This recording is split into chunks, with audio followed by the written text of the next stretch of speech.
साथियों, इस समय एक न्यूज बहुत ही चर्चा का विषय बनी हुई है कोविड वैक्सीन को लेकर के।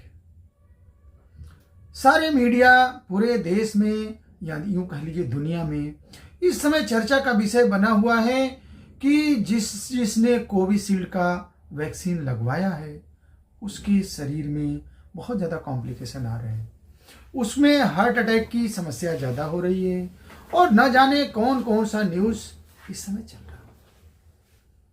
साथियों, मैं विषय चूंकि थोड़ा गंभीर है और ये हमारे शरीर से जुड़ा हुआ है, हमारी संवेदनाओं से जुड़ा हुआ है, जीवन से जुड़ा हुआ है, इसलिए इसको प्रॉपर तरीके से गहराई से जब तक हम नहीं जानेंगे, नहीं समझेंगे, तब तक अगर हम सुनी सुनाई कही कहाई बातों पे तुरंत विश्वास कर लें तो कहीं ना कहीं हमारे लिए ही ये नुकसानदेह होगा। साथियों, बहुत ही गूढ़ विषय है और बहुत ही महत्वपूर्ण जानकारी भी मैं आप लोगों को देने जा रहा हूं। हो सकता है जानकारी थोड़ी बड़ी हो जाए, चूंकि आपके जीवन से जुड़ा हुआ है, इसलिए मैं आग्रह करूंगा कि वीडियो पूरा देखिएगा, अंत तक देखिएगा।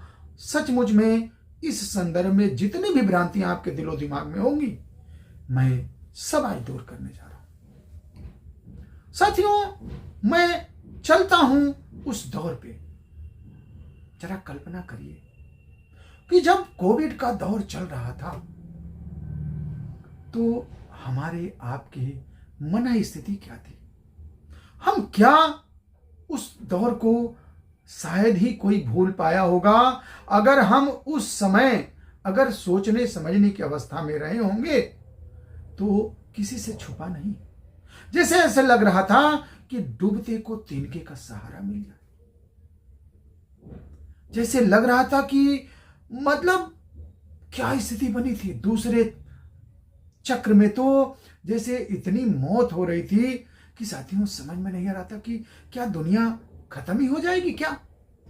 ऐसे में जरा देखिए कि कितनी जरूरत थी हमारे आप को किसी प्रोटेक्शन की, और ऐसे में इसी वैक्सीन ने हमें बाहर आने के लायक बनाया, हमारे अंदर कॉन्फिडेंस लाया। लेकिन आज हम उसी वैक्सीन के खिलाफ इस तरह की चीजें कह रहे हैं। हाँ, ये मैं मानता हूं कि कुछ त्रुटियां हो सकती हैं, और मैं यहां आप लोगों को क्लियर कर दूं कि अगर किसी भी मेडिसिन की अगर बात करें और खास तौर से एलोपैथिक मेडिसिन की अगर बात करें, वो चाहे वैक्सीन हो, टैबलेट हो, इंजेक्शन हो, तो मैं आपको ईमानदारी से कह रहा हूं कि there is no single allopathic medicine which has no side effect. अब बात यहां आती है कि जब मेडिसिन के साइड इफेक्ट है तो मेडिसिन बनाई क्यों गई। लेकिन साथियों, एक संस्कृत में श्लोक है कि सर्वनाशे समुत्पन्ने अर्ध तज्जति सह पंडिता, यानी जहां सब कुछ जा रहा है वहां अगर हम थोड़ा भी हासिल कर लें तो हम बहुत महान हैं, पंडित हैं, चतुर हैं। ऐसे में सोचिए, मेरा जीवन जा रहा था उस समय। अगर आप आंकड़े उठा के देखिए तो हर 10 लाख लोगों में से 34,000 लोगों की मौत हो रही थी। ऐसे में जैसे लग रहा था कि दुनिया ही खत्म हो जाएगी। आप जरा सोचिए कि नहीं लग रहा था कि कब मेरे ऊपर गाज गिर जाए, कब मेरे ऊपर ऐसी आ जाए। हम भाग रहे थे, सोच रहे थे जल्दी से वैक्सीन आ जाए और जल्दी से मैं लगवा लूं। और साथियों, जब इतनी मेहनत के बाद वैक्सीन तैयार हुई, धन्य है हम उस समय की स्थितियों को किस तरह से संभाला गया और अपने देश को बचाया गया, जिसकी दुनिया ने तारीफ की। किसी से छुपा नहीं है, हम दुनिया वालों को भी दिए। और आज देश में एक र्यूमर फैलाया जा रहा है, एक परेशान करने की कोशिश की जा रही है। मैं यहां पे आप लोगों को जिम्मेदारी से कह रहा हूं कि अब हम चलते हैं कि ये स्थिति आई कहां से, कैसे स्थिति ये उत्पन्न हुई। साथियों, ब्रिटिश की कंपनी है एस्ट्राजेनिका, जिसके कोलैबोरेशन से हमारे इंडिया में सीरम इंस्टीट्यूट ने ऑक्सफोर्ड यूनिवर्सिटी के साथ मिलकर के और कोविशील्ड इंजेक्शन बनाया। अब भारत की बात से पहले मैं आपको थोड़ा मूल पर चलते हैं कि आखिर ये स्थिति, ये हो हल्ला मचा कैसे है। देखिए, जो ब्रिटिश एक नागरिक हैं जिनका नाम है जॉनी स्कॉट। जॉनी स्कॉट ने क्या किया कि अप्रैल 2021 में एस्ट्राजेनिका वैक्सीन लगवाया। वैक्सीन लगवाने के बाद उनके शरीर में कुछ दिनों के बाद, चूंकि वैक्सीन लगवा लिए थे, तो उनके शरीर में कुछ कॉम्प्लिकेशन आने लगे, उनको क्लॉटिंग होने लगी और क्लॉटिंग होने के साथ साथ उनके शरीर में कुछ ब्रेन में भी दिक्कतें होने लगी और इंटरनल ब्लीडिंग भी हुई, जिसकी वजह से उनकी तबीयत खराब हुई।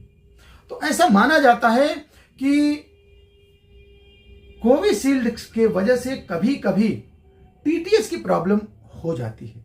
टीटीएस में साथियों क्या होता है कि थ्रोम्बोसाइटोपेनिक सिंड्रोम, ये किसी किसी केस में हो सकता है। इसमें क्या होता है कि हमारे शरीर में क्लॉटिंग होने लगती है और शरीर में प्लेटलेट की मात्रा कम होने लगती है, जिसके वजह से ब्रेन हैमरेज, हार्ट अटैक और भी कई तरह की परेशानियां शरीर में होने लगती है।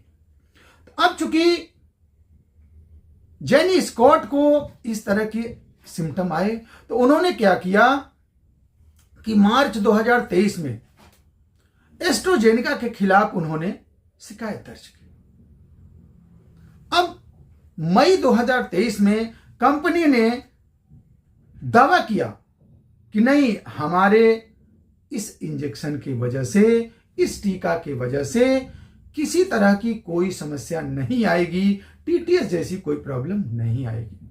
लेकिन चूंकि इस विषय पे और कई मुकदमे दर्ज हुए और यहां तक कि ब्रिटिश में लगभग 51 मुकदमे इस कंपनी के ऊपर दर्ज हैं, तो अब कंपनी ने स्वीकार किया है कि किसी किसी मामले में इस तरह की चीजें आ सकती हैं, इस तरह का कॉम्प्लिकेशन आ सकता है। और कंपनी ने संवेदना भी व्यक्त की है कि अगर इस तरह की मेरे वजह से हुआ है तो मेरे उस परिवार के प्रति बहुत संवेदना है। हालांकि हमने अपने इस टीका के प्रयोग में सारे मानक को पूरा किया है, इसके बावजूद भी अगर कोई दिक्कत हो तो मैं उसके लिए संवेदना भी व्यक्त करता हूं और मुझे बहुत दुख भी है। लेकिन मैं यहां पे ये भी कहना चाहूंगा कि ये जांच का विषय है।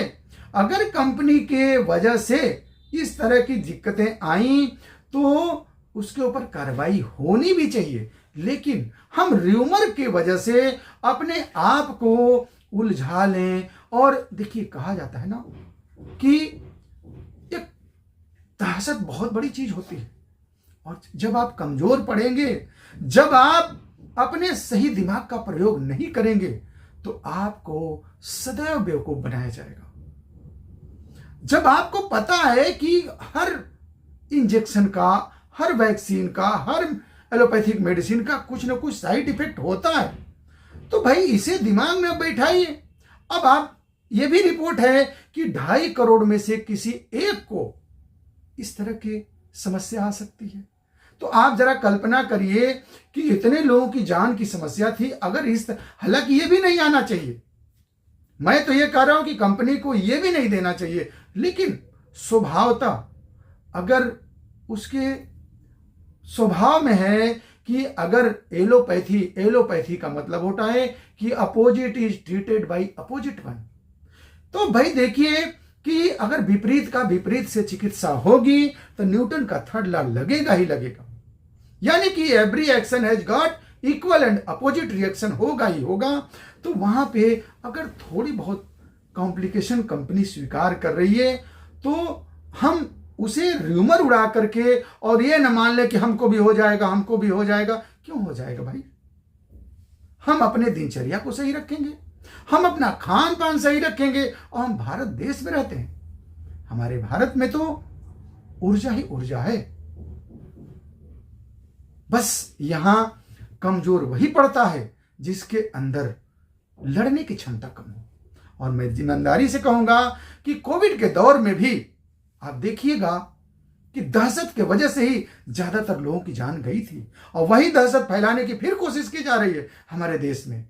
और जानते हैं ना, देश में चुनाव चल रहा, और कौन दुनिया के लिए तो भारत इस समय सरदर्दी बना हुआ है कि आखिर भारत इतना विकसित क्यों हो रहा है, भारत की इकोनॉमी इतनी तेजी से बढ़ कैसे रही है। दुनिया वालों को अच्छा लगेगा क्या कि भारत बढ़े? आज साथियों, हम दिमाग का प्रयोग करें, और सचमुच में अगर मैं एक चिकित्सक होने के नाते मैं आपको सलाह देता हूं कि आप इस र्यूमर में मत पड़िए। अगर मेडिसिन का साइड इफेक्ट होगा, अगर इस वैक्सीन का साइड इफेक्ट होना होगा तो 6 से 7 महीने के अंदर अंदर हो जाता है। अगर उस दौर से हम बाहर आ चुके हैं, तो अगर हम अपना खान पान, रहन सहन और अपनी दिनचर्या सही रखेंगे ना, तो ये हमारा कुछ नहीं बिगाड़ पाएगी। अब हम उस दौर से अपने आप को बाहर ला चुके हैं। हाँ, हार्ट अटैक होना, हम ये स्वीकार करते हैं कि इधर पिछले कुछ दिनों से हार्ट अटैक के मामले बहुत बढ़े हैं।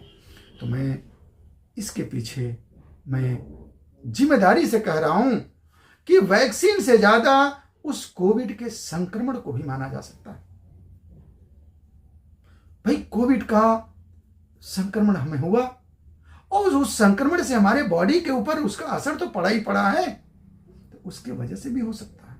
हाँ, ये भी मान सकते हैं, ये भी इस पे जांच भी होनी चाहिए कि अगर कंपनी के वजह से ऐसा हुआ है, उस वैक्सीन के वजह से अगर हुआ है, लेकिन इस पे जांच चल रहा है। अमेरिका में भी 163 मामले इस पे दर्ज कराए गए हैं। तो ब्रिटेन में उन्होंने बताया कि 51 मामले हैं। भारत में भी मामले दर्ज हो रहे हैं, कराए ही जाएंगे, जांच होगी, और अगर कंपनी ऐसा करेगी तो उसके खिलाफ कार्रवाई होनी चाहिए। लेकिन जरा इस बात को ध्यान रखिएगा कि अगर हम मूर्ख बनेंगे तो मुझे मूर्ख बनाने वाले बहुत हैं।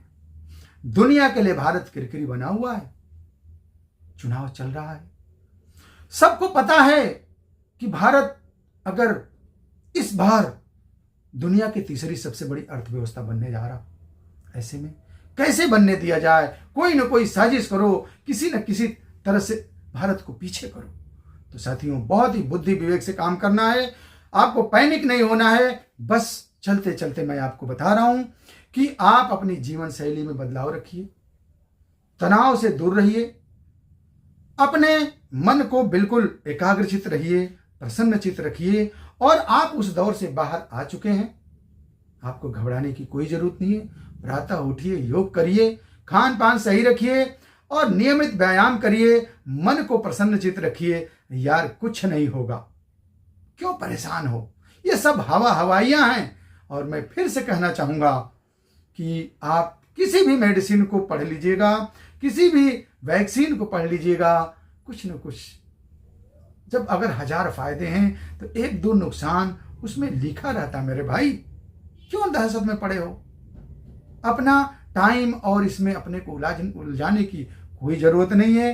बस मस्त रहिए, मुस्कुराते रहिए, और अंत में मैं यही कहना चाहूंगा कि भागती फिरती थी दुनिया, जब तलक करता था मैं, और जब से हमने छोड़ दी वो बेकरार आने लगी।